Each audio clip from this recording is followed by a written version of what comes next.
السلام علیکم ورحمۃ اللہ وبرکاتہ۔ بسم اللہ الرحمن الرحیم۔ میں کوٹھے کی مشہور طوائف کی بیٹی تھی، لیکن میرے اندر اچھائی کی ترغیب تھی۔ میں چھپ چھپ کے قرآن پڑھتی، نماز پڑھتی۔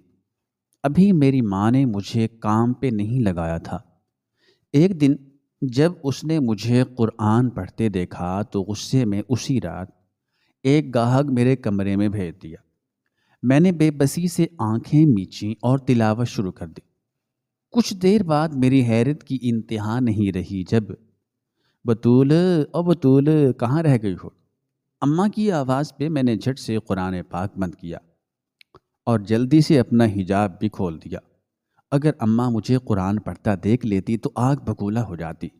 جلدی سے قرآن پاک کو ایک صاف چادر میں لپیٹ کے الماری میں چھپا دیا۔ ہاں اماں، بولو کیا بات ہے؟ بطول کب سے تمہیں بلا رہی ہوں، کہاں پر رہ گئی تھی؟ اماں وہ ابھی میرے الفاظ منہ میں ہی تھے جب اماں کہنے لگی کہ اچھا چھوڑو، جلدی سے مجھے تیار کر دو، گاہک آنے والے ہیں۔ دیر ہو گئی تو جبین آج کی دہاڑی نہیں دے گی۔ اماں ایک بات کہوں، پہلے وعدہ کرو کہ تم مجھے ڈانٹو گی نہیں۔ ہاں میری گڑیا کہو، میں بھلا تمہیں کیوں ڈانٹنے لگی؟ آج سے پہلے کبھی تمہیں کچھ کہا ہے کیا؟ اماں تم یہ کام چھوڑ کیوں نہیں دیتی؟ ہم کہیں دور چلے جائیں گے، وہاں ہم کسی کے گھر کا کام کر لیں گے، لیکن یہ ذلت و رسوائی والی زندگی اب مزید نہیں گزاری جاتی۔ منہ بند کر لے بطول۔ ماں جبین نے سن لیا تو وہ ایک منٹ نہیں لگائے گی ہمیں کوٹھے سے نکالنے میں۔ رہی بات ذلت اور رسوائی کی، تو اسی ذلت اور رسوائی کی زندگی سے ہم لوگ پیٹ بھرتے ہیں۔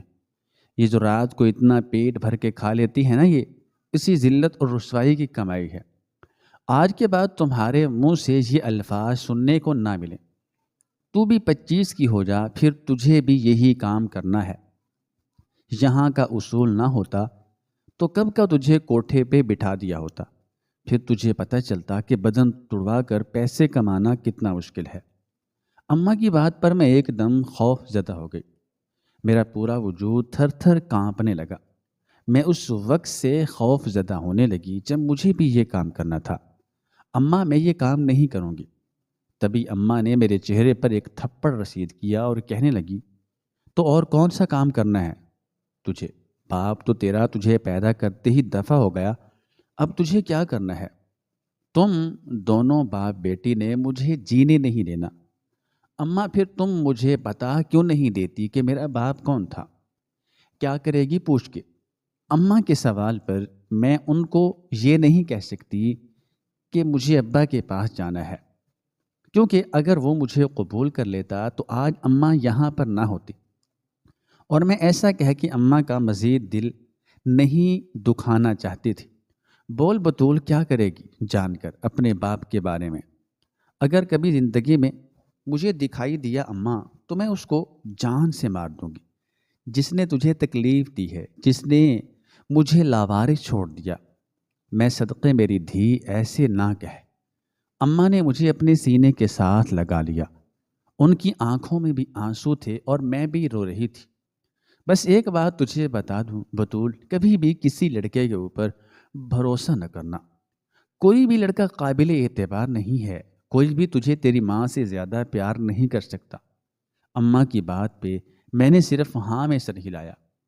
بولنے کو کچھ تھا ہی نہیں، اور نہ ہی میرا دل چاہ رہا تھا کہ میں کچھ کہوں۔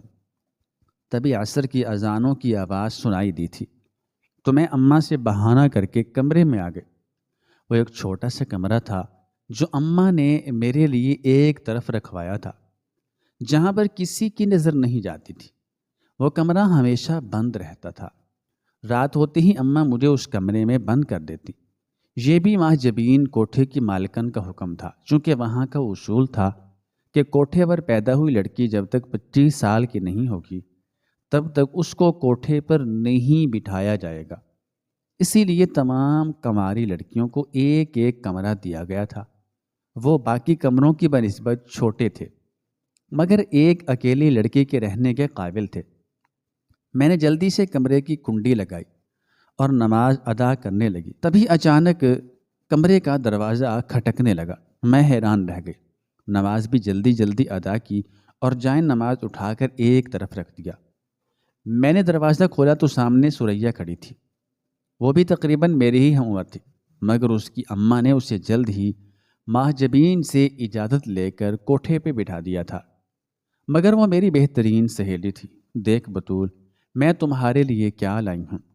میں نے حیرت سے اس کے ہاتھوں کی طرف دیکھا جو اس نے کمر کے پیچھے چھپائے ہوئے تھے۔ میں نے اسے اندر کیا اور کنڈی لگا دی اور اسے کہا کہ میرے ساتھ کوئی فضول بات مت کرنا۔ تمہاری وجہ سے مجھے جلدی جلدی نماز ادا کرنی پڑی اور جلدی میں نے دعا بھی نہیں مانگی۔ سریا نے جلدی سے کمر کے پیچھے سے شاپر میرے سامنے کیا۔ میں نے دعا پڑھ کر خود پر پھونکی اور اس شاپر کو کھولا جس میں بے حد خوبصورت چادر تھی۔ میں نے حیرت سے سریا کی طرف دیکھا اور کہا کہ یہ کہاں سے آئی؟ تبھی وہ کہنے لگی کہ پارلر گئی تھی تیار ہونے، راستے میں چادروں والا بھائی کھڑا تھا، بس وہاں سے لے لی تمہارے لیے، دیکھو کتنی خوبصورت ہے۔ میں نے اس سے کہا لیکن تمہارے پاس اتنے پیسے کہاں سے آئے؟ تبھی وہ کہنے لگی کہ کل ہی تو ایک گاہک نپٹایا تھا، بس انہی پیسوں سے لے آئی۔ میں جانتی ہوں کہ یہ پیسے حرام کے ہیں، مگر میں بڑے دل سے تیرے لیے تحفہ لائی ہوں۔ مجھے امید ہے کہ تو میرا تحفہ واپس نہیں کرے گی۔ سریا کی بات پر میری آنکھیں بھر آئیں اور میں نے دل سے اس کے لیے بھی دعا کی کہ جلد اس کی اس کوٹھے سے جان چھوٹ جائے، مگر میں نہیں جانتی تھی کہ میرے دل سے نکلی دعا اتنی جلدی قبول ہو جائے گی۔ اس کوٹھے پر ایک میں اور سریا ہی آپس میں سہیلیاں تھیں، باقی میں کسی سے کوئی بات نہیں کرتی تھی۔ میں نے جھٹ سے اسے گلے لگایا ہی تھا کہ اس نے اچانک سے مجھ پر متلی کر دی اور ایک دم بے ہوش ہو گئی۔ اس کی حالت دیکھ کر میرے پیروں تلے سے زمین نکل گئی۔ میں ایک دم گھبرا گئی۔ میں اس کو مسلسل اٹھا رہی تھی مگر اس نے اپنی آنکھیں بند کر لی تھی۔ میں جلدی سے اپنے کمرے سے باہر بھاگی اور اونچی اونچی اماں کو آواز دینے لگی۔ میں نہیں جانتی تھی کہ وہ کمرے میں ہے۔ تبھی ماہ جبین میرے پاس آئی اور آ کر کہنے لگی، کیا ہوا ہے تمہیں؟ نہیں پتا کہ گاگ آیا ہوا ہے؟ کیوں اتنی اونچی اونچی اس کو آوازیں دے رہی ہو؟ میں نے ماہ جبین سے کہا کہ وہ اندر کمرے میں سریا بے ہوش ہو گئی ہے۔ تبھی ماہ جبین ایک دم میرے کمرے میں گئی اور کہنے لگی، کیسے؟ یہ بے ہوش کیسے ہو گئی؟ میں نے نام سر ہلایا کہ میں نہیں جانتی۔ میرا پورا وجود کانپ رہا تھا، آنکھوں سے آنسو بہہ رہے تھے۔ میرے اندر ایک عجیب سا خوف پیدا ہو گیا تھا۔ ایسے لگ رہا تھا جیسے میں سریا کو آخری مرتبہ دیکھ رہی ہوں۔ جلدی سے ایک ڈاکٹر کو بلایا گیا اور سریا کا چیک اپ ہوا، جس سے پتہ چلا کہ سریا اس دنیا سے جا چکی ہے۔ مجھے یقین نہیں آ رہا تھا کہ میرے ساتھ اتنا بڑا حادثہ ہو گیا۔ ایک وہی تو میری رازدار تھی۔ دن ایسے ہی گزرتے گئے۔ سریا کو گئے 2 ہفتے ہو چکے تھے اور میرے بھی 25 سال ہونے میں چند دن ہی باقی تھے۔ جس روز میری سالگرہ تھی اس سے ایک دن پہلے میں جائے نماز پر بیٹھی پھوٹ پھوٹ کر رو رہی تھی۔ تبھی اماں میرے پاس کمرے میں آ گئی۔ مجھے اندازہ ہی نہ ہوا کہ اماں کب میرے پاس آئی، کیونکہ رات کے وقت اکثر اماں میرے پاس نہیں ہوتی تھی۔ اماں نے مجھے نماز پڑھتے دیکھا تو ساتھ ہی مجھے مارنا پیٹنا شروع کر دیا اور فوری طور پر کوٹھے پہ بٹھا دیا۔ میں روتی رہی مگر اماں کو مجھ پر ترس نہ آیا۔ میں نے اماں سے کہا کہ اماں، میں کوٹھے پر نہیں بیٹھوں گی۔ تم تو اپنے کیے کی سزا بھگت رہی ہو، تو مجھے کس بات کی سزا دے رہی ہو؟ اماں نے میری بات سنی تو ان کی آنکھیں بھر آئیں اور کہنے لگی کہ ہاں، میں نے اپنے کیے کی سزا بھگتی ہے، مگر تم میری بیٹی ہو اور تمہیں بھی یہی کام کرنا ہوگا۔ میں نے اماں کو 2 ٹوک الفاظ میں کہہ دیا کہ میں یہ کام نہیں کروں گی، میں یہاں سے نکلنا چاہتی ہوں، میرا دم گھٹتا ہے، اس جگہ پر مجھے خود سے بدبو آتی ہے۔ اماں کہنے لگی کہ یہ خرافات تمہارے دماغ میں کس نے بھری ہیں؟ میں نے اماں سے کہہ دیا کہ اماں، ہر لڑکی اس کام کے لیے نہیں بنی۔ میں 5 وقت کی نماز پڑھتی ہوں، قرآن پڑھتی ہوں، کچھ تو خدا کا خوف کرو۔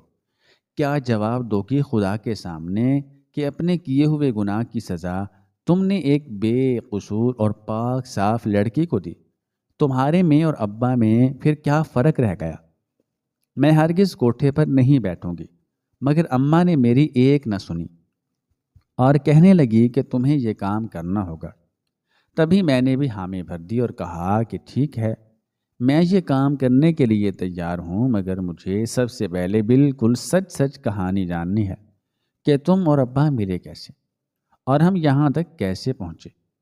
میں نے تو جب سے ہوش سنبھالی ہے، جب سے آنکھ کھلی ہے، اس کوٹھے کو ہی دیکھا ہے، مگر اب مجھے حقیقت جاننی ہے کہ دراصل حقیقت ہے کیا۔ اور پھر اس وقت اماں نے مجھے حقیقت بتائی۔ اماں نے کہنا شروع کیا کہ وہ اور ابا ایک دوسرے سے محبت کرتے تھے۔ اماں ابا سے شادی کرنا چاہتی تھی، مگر ابا بار بار اماں کو شادی کے لیے ٹال دیتے ہیں، کبھی کوئی بہانہ کرتے تو کبھی کوئی۔ ایک روز اماں کی ضد کرنے پر ابا نے کہا کہ اب ایک ہی طریقہ ہے کہ ہم یہاں سے بھاگ جائیں، ہماری شادی ہو سکتی ہے، کیونکہ میرے گھر والے کسی صورت بھی اس رشتے کے لیے نہیں مان رہے، اسی لیے ہمیں بھاگنا ہوگا۔ میری اماں اپنے ابا کی اکلوتی بیٹی تھی اور وہ گاؤں کے سردار تھے۔ پورے گاؤں میں میرے نانا کی بہت عزت تھی، مگر میری اماں کی غلطی نے ان کی عزت بھی ملیا میٹ کر دی۔ اماں میرے ابا کے ساتھ بھاگ گئی۔ ابا نے جھوٹا نکاح کر کے اماں کا استعمال کیا اور اگلے روز یہ کہہ کر کوٹھے پر لے آیا کہ تمہیں دوسری جگہ لے کر آیا ہوں، تم اب یہاں پر رہا کرو گی۔ اماں خوش ہو گئیں۔ وہ تو اسی بات پہ خوش تھیں کہ ابا نے ان کو اپنا لیا تھا، مگر وہ جانتی تھیں کہ گھر والوں کو دھوکہ دینا ان کو مہنگا پڑ گیا تھا۔ ابا اماں کو یہاں پر بھیج کر ہمیشہ ہمیشہ کے لیے چلے گئے۔ ماں جبین نے اماں کو کوٹھے پر بٹھا دیا۔ اماں چونکہ حافظ قرآن بھی تھیں، اسی لیے ان کو بھی ایسے ہی تکلیف محسوس ہوتی تھی۔ کچھ مہینے ایسے ہی بیت گئے۔ پھر اماں کو اندازہ ہوا کہ ان کی حالت دن بدن خراب ہوتی جا رہی ہے، کبھی متلی کا احساس تو کبھی چکر آتے ہیں۔ اماں نے ماں جبین سے بات کی تو اس نے اماں پر احسان کرتے ہوئے اماں کو ایک ڈاکٹر کو دکھایا۔ تب اماں کو پتہ چلا کہ وہ حاملہ ہے۔ اب یہ بچہ کس کا تھا کوئی نہیں جانتا تھا، اگر اماں چاہتی کہ وہ بچہ ضائع کروا دیں، مگر ماں جبین نے اماں کو ایسا کرنے سے روک دیا۔ ماں جبین نے اماں کو یہ لالچ دیا کہ اگر بیٹا ہوا تو کوٹھے کے اصول کے مطابق اماں کو رہا کر دیا جائے گا، اور اگر بیٹی ہوئی تو اسے بھی کوٹھے پر بٹھایا جائے گا، لیکن 25 سال کی عمر کے بعد۔ اور پھر کچھ مہینے کے بعد میری پیدائش ہوئی۔ میں دنیا میں آئی تو اماں نے کئی مرتبہ کوشش کی مجھے مار دینے کی، کیونکہ اماں نہیں چاہتی تھی کہ جو تکلیف انہوں نے برداشت کی ہے وہی میں بھی کروں، مگر اللہ کی ہی طرف سے ہمیشہ میں بچ جاتی تھی۔ اپنی ہی اولاد کو اپنے ہی ہاتھوں سے مارنا کتنا مشکل تھا۔ کوئی اماں سے پوچھتا، اماں مجھے اپنی کہانی بتا کر ہچکیوں کے ساتھ رونے لگتی، تو میں بھی اماں کی طرف دیکھتے ہوئے پھوٹ پھوٹ کر رو دی اور اماں کے گلے لگ گئی۔ اماں سے معافی مانگی اور کہا کہ اماں خدا کا واسطہ ہے مجھے معاف کر دو، مگر میں یہ کام نہیں کر سکتی، میں اللہ توبہ کرتی ہوں۔ اب اللہ توبہ چھوڑ کر یہ کام شروع کر دوں جو آپ کے ساتھ ہوا، آپ میرے ساتھ کیوں کر رہی ہیں؟ مگر اماں نے میری ایک نہ سنی۔ میں کوٹھے کی مشہور طوائف کی بیٹی تھی، لیکن میرے اندر اچھائی کی ترغیب تھی۔ میں چھپ چھپ کے قرآن پڑھتی، نماز پڑھتی۔ ابھی میری ماں نے مجھے کام پہ نہیں لگایا تھا۔ ایک دن جب اس نے مجھے قرآن پڑھتے دیکھا تو غصے میں اسی رات ایک گاہک میرے کمرے میں بھیج دیا۔ میں حیرت اور بیزاری سے اس آدمی کو دیکھ رہی تھی۔ وہ زیادہ عمر کا تو نہیں تھا، مگر مجھ سے 9-10 سال بڑا تھا، بےحد خوبصورت اور جوان مرد تھا۔ اگر یہ کوئی عام حالات ہوتے تو یقیناً مجھے اس آدمی سے محبت ہو جاتی، مگر میں جس حالت میں تھی اس حالت میں تو صرف اپنی عزت بچانے کی دعائیں کر رہی تھی۔ میں خدا سے دعا کر رہی تھی کہ کسی طرح کوئی معجزہ ہو جائے اور میری عزت بچ جائے۔ اور پھر وہ کہتے ہیں نا کہ کبھی کبھار منہ سے نکلی دعا عرش معلیٰ تک پہنچ جاتی ہے۔ اس کے لیے کوئی وظیفے یا کوئی آیتیں پڑھنے کی ضرورت نہیں۔ وہ آدمی میرے پاس آہستہ آہستہ آ رہا تھا اور میں اپنے قدم پیچھے لے کر جا رہی تھی، تبھی پیچھے دیوار آئی تو وہ میرے قریب ہو گیا۔ میں نے بے بسی سے آنکھیں بند کیں اور تلاوت شروع کر دی۔ کچھ دیر بعد میری حیرت کی انتہا نہیں رہی جب اس نے مجھے گلے لگا لیا اور کہنے لگا کہ کیا سحر پھونک رہی ہو مجھ پر؟ تم اتنی خوبصورت ہو، مجھے تو ابھی تک یقین نہیں آ رہا کہ تم کسی آدمی کے ہاتھ لگنے سے کیسے بچ گئے۔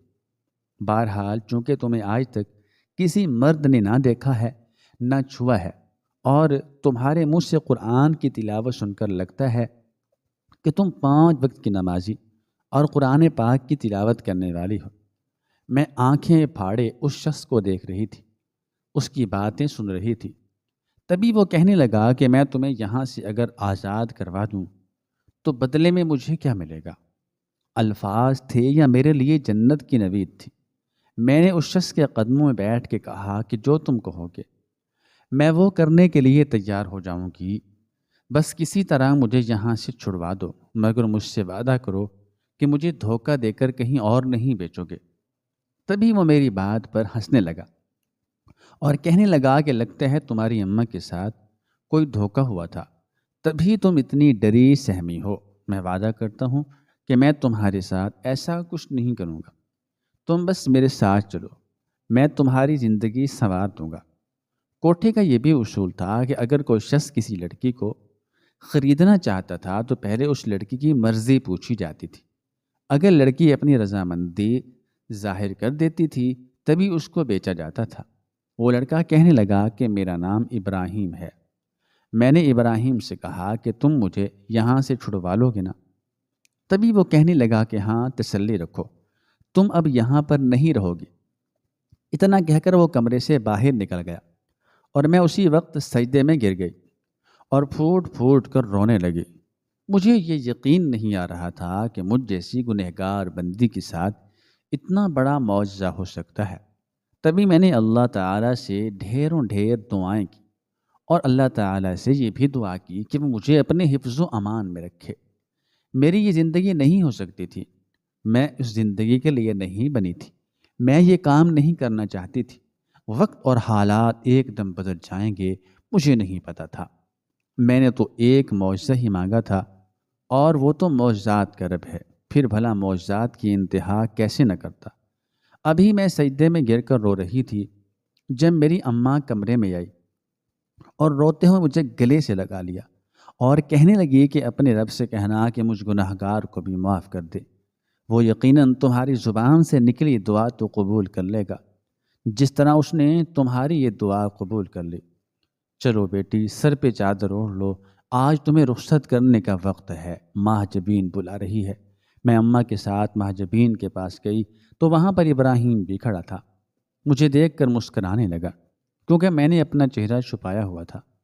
وہ مجھے لے کر گاڑی میں بیٹھ گیا اور پھر کچھ دیر کے بعد گاڑی سے واپس اترا تو میرا دل ایک دم ڈر گیا۔ مجھے ایسے لگا جیسے دوسری طرف سے وہ مجھے بھی اتارے گا اور کہے گا کہ جاؤ واپس اندر چلی جاؤ، مگر ایسا نہیں ہوا۔ وہ خود ہی کوٹھے میں گیا اور تھوڑی دیر بعد واپس آ گیا۔ مجھے سمجھ نہیں آئی کہ آخر وہ کوٹھے میں کیا کرنے گیا تھا، اس کا کوٹھے میں کیا رہ گیا تھا، مگر میں نے اس سے کوئی سوال نہیں کیا۔ مجھے ڈر تھا کہ کہیں وہ میری کسی بات کا برا نہ منا لے۔ میں دل ہی دل میں یا حفیظو کا ورد کر رہی تھی اور ساتھ ہی ساتھ آیت الکرسی کا بھی ورد جاری تھا۔ اگر تم چاہو تو تلاوت اونچی بھی کر سکتی ہو، میں بھی مسلمان ہوں۔ میں نے حیرت سے اس کی طرف دیکھا تو کہنے لگا کہ ہاں، اب تمہارے دل میں یہی سوال ہوگا کہ اگر اتنا ہی نمازی، پرہیزی اور مسلمان تھا تو کوٹھے پہ کیا کرنے آیا تھا؟ اگر میں تمہیں حقیقت بتاؤں تو کیا تم میری بات کا یقین کر لو گی؟ میں ابھی بھی خاموش تھی، مگر مجھے حیرت بھی تھی جب اس نے کہا کہ میں نے تمہیں ایک روز چھت پر دیکھا تھا، تمہارا یہ حسین چہرہ میری آنکھوں میں تب سے ہی سما گیا تھا۔ تمہارے بارے میں نہ جانے میں نے کس کس شخص سے پوچھا اور تب مجھے پتہ چلا کہ تم کنواری ہو اور مشہور طوائف کی بیٹی ہو، مگر طوائف نہیں۔ تب ہی میں نے ٹھان لی تھی کہ تمہیں یہاں سے نکالنا ہے۔ اس کوٹھے کے اصول بھی مجھے معلوم تھے اور تمہاری عمر بھی پتہ لگانے میں مجھے کئی دن لگ گئے، یا یہ کہنا بہتر ہوگا کہ کئی ہفتے لگ گئے، اور پھر اسی لیے میں نے تمہیں یہاں سے نکالا۔ اب ہم آج ہی شادی کریں گے۔ شادی کے نام پر میرا پورا کا پورا منہ کھل گیا، جس پر وہ اونچی اونچی ہنسنے لگا اور کہنے لگا، فکر مت کرو، تمہیں آہستہ آہستہ ہر بات پر یقین آ جائے گا، میں تمہیں ہر بات پر یقین دلاؤں گا۔ میری آنکھوں میں آنسو آ گئے اور مجھے سمجھ نہیں آ رہی تھی کہ خدا کس طرح مہربان ہوتا ہے۔ میں نے تو صرف ایک معجزے کی دعا کی تھی، مگر رب العالمین نے مجھ پر معجزات کی بارش کر دی تھی۔ ابراہیم نے اپنے کہے کے مطابق مجھ سے نکاح کیا تھا۔ میں جانتی تھی یہ اس کے لیے بہت مشکل مرحلہ تھا۔ لوگوں کو جواب دینا، اپنے گھر والوں کو منانا، یقیناً اس کے لیے بہت مشکل رہا ہوگا، مگر میں نے اپنے رب پر سے بھروسہ نہیں چھوڑا تھا۔ میں جانتی تھی جس نے یہاں تک پہنچایا ہے وہ مجھے اگلی منزلیں بھی پار کروا دے گا۔ دلہن بنی سٹیج پر بیٹھی ہوئی تھی۔ جس لڑکی نے کبھی یہ نہیں سوچا تھا کہ وہ کوٹھے سے بھی نکلے گی، آج وہ دلہن بنی ہوئی تھی۔ مجھے خود بھی یقین نہیں آ رہا تھا کہ آج میرا نکاح ہے۔ نکاح بہت خوش اسلوبی سے ہو گیا۔ تبھی میری نظر پڑی تو میں نے حیرت سے ابراہیم کو دیکھا جو میرے ساتھ ہی بیٹھا تھا۔ اس کے چہرے پر بہت گہری مسکراہٹ تھی۔ اس نے ایک نظر میری طرف دیکھا، میں شرم سے لال گلابی ہو گئی۔ وہ سٹیج سے اتر کے نیچے گیا اور سامنے کھڑی میری ماں کو پکڑ کر سٹیج پر لے آیا۔ اماں نے مجھے گلے سے لگایا اور کہنے لگی، بہت مبارک ہو تمہیں، تمہارا نکاح ہو گیا ہے۔ آج میری بیٹی ہمیشہ ہمیشہ کے لیے پرائی ہو گئی ہے۔ تم جانتے ہو کتنی مشکل سے میں ماہ جبین سے اجازت لے کر آئی ہوں۔ وہ تو کہہ رہی تھی کہ وہ بھی میرے ساتھ آنا چاہتی ہے، مگر مجھے ہی مناسب نہیں لگا۔ تم بتاؤ میری بیٹی کیسی ہے؟ میں نے اماں سے کہا کہ اماں میں بہت خوش ہوں۔ دیکھو آج خدا نے میری سن ہی لی اور مجھے اس قابل سمجھا کہ میں اس کے بنائے گئے پاکیزہ رشتے میں بن جاؤں۔ ابراہیم وہاں پر موجود نہیں تھا۔ تبھی میں نے اماں سے کہا کہ اماں مجھے ایک بات کا بس خوف ہے۔ اماں حیرت سے میری طرف دیکھنے لگی اور کہنے لگی، کس بات کا خوف؟ میں نے اماں سے کہا کہ اماں ابراہیم کے لیے یہ زندگی بہت مشکل ہو جائے گی۔ اگر کسی کو غلطی سے بھی پتہ چل گیا کہ میں ایک کوٹھے سے آئی ہوں، بے شک میں کوٹھے والی نہیں ہوں، تو ابراہیم کے لیے یہ زندگی مزید مشکل ہو جائے گی۔ تبھی اچانک نہ جانے ابراہیم کی اماں کہاں سے آ گئیں اور آ کر کہنے لگیں کہ ابراہیم نے ہمیں سب کچھ سچ بتایا ہوا ہے۔ ہم اتنے اچھے تو نہیں، مگر اب کیا جا سکتا ہے، ہمارے بیٹے کی محبت ہو تم۔ میں تم سے وعدہ نہیں کرتی، مگر ہم پوری کوشش کریں گے کہ تمہیں جلد ہی قبول کر لیں۔ ہاں، اس بات کا شکر ہے کہ اس نے ایک ایسی لڑکی کو چنا ہے جو کنواری تھی۔